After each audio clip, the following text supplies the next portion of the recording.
If you've ever heard noises in your ceiling and told yourself it's just the house settling, this story will hit you harder than you expect. Because when I moved into my rental home in Modesto, California, I kept hearing a single sharp knock from the attic at exactly 2:09 a.m. every night. Not random, not occasional, exact same time. A lonely knock, like a fist against wood. At first, I laughed it off. I thought it was pipes, heat expansion, some boring explanation I could forget by the next morning. But by the third night, something became painfully clear. It wasn't the house settling. It was something trying to get my attention. Night after night, the knocks continued. One hard hit, always at 2:09 a.m. Living alone already made sleep difficult. This turned it into torture. I'd lie awake, anticipating it, staring at the attic door above my hallway, the tiny wooden square that never moved but always felt like it was watching me. The house had no insulation issues, no animals, no plumbing above the ceiling. The knocks had no logical source. By the seventh night, something new started. Not just knocking, but dragging. A slow scrape, like something heavy being pulled across the floor directly above my bedroom. Every sound traveled through the ceiling beams, vibrating the walls and making my mattress feel alive beneath me. I stopped sleeping. My audience pain points, night anxiety, dread in your own home, the feeling of being watched. The fear that the darkness hides something smarter than you. All became my reality.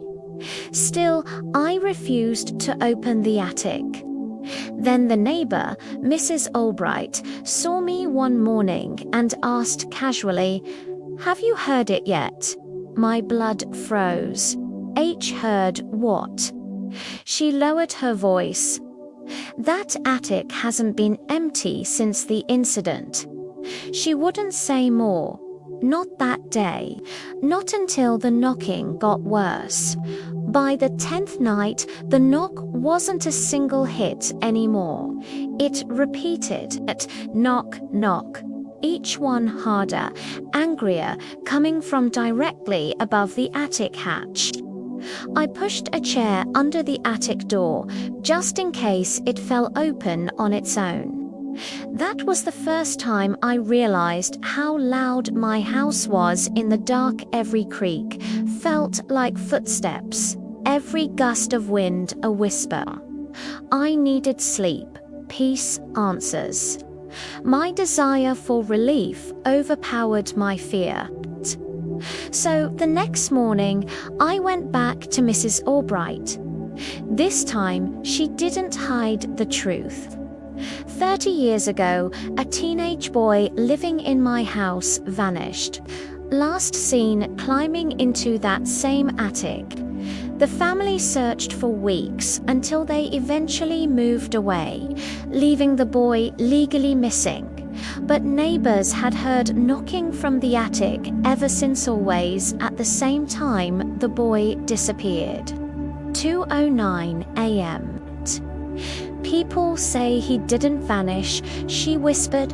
They say he got stuck between here and somewhere else. I wanted desperately to believe she was just feeding local folklore to scare me, but the timeline lined up too perfectly, and the boy's name, Evan, was still graffitied faintly in the concrete under the carport. The knocking wasn't random. It was Evan trying to come back. And night 11 proved that beyond all doubt. I decided I would record the attic door that night. Maybe if I caught something, I'd convince myself it was wind, vermin, anything human. I set up my phone, pointed directly at the hatch, and stayed on the couch where I could see the hallway. At 2:08 a.m., the house fell dead silent. Even the refrigerator hum stopped. At 2:09 a.m., the knock came. But this time, the attic door shook. Once, twice, 3 violent jolts. Then the lock slid open by itself. The attic hatch dropped half an inch, hanging crooked, as if something inside had pushed it, but didn't have the strength to come through. Dust rained down, freeze, silence, then a hand, a filthy, pale hand with long cracked fingernails, slipped through the crack and gripped the wooden frame.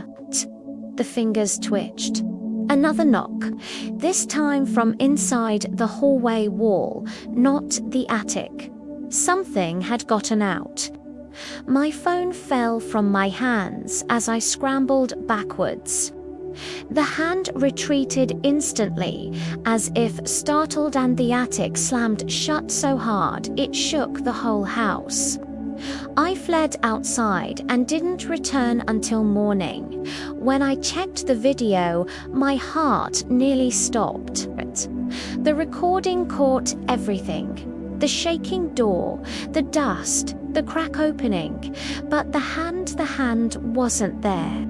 Only the door opening and closing violently, as if hit by a force the camera couldn't see. I moved out that same week. But last week, the new tenant found my number online and called. Her voice trembled. Do you know why the attic keeps knocking at 2:09 a.m.?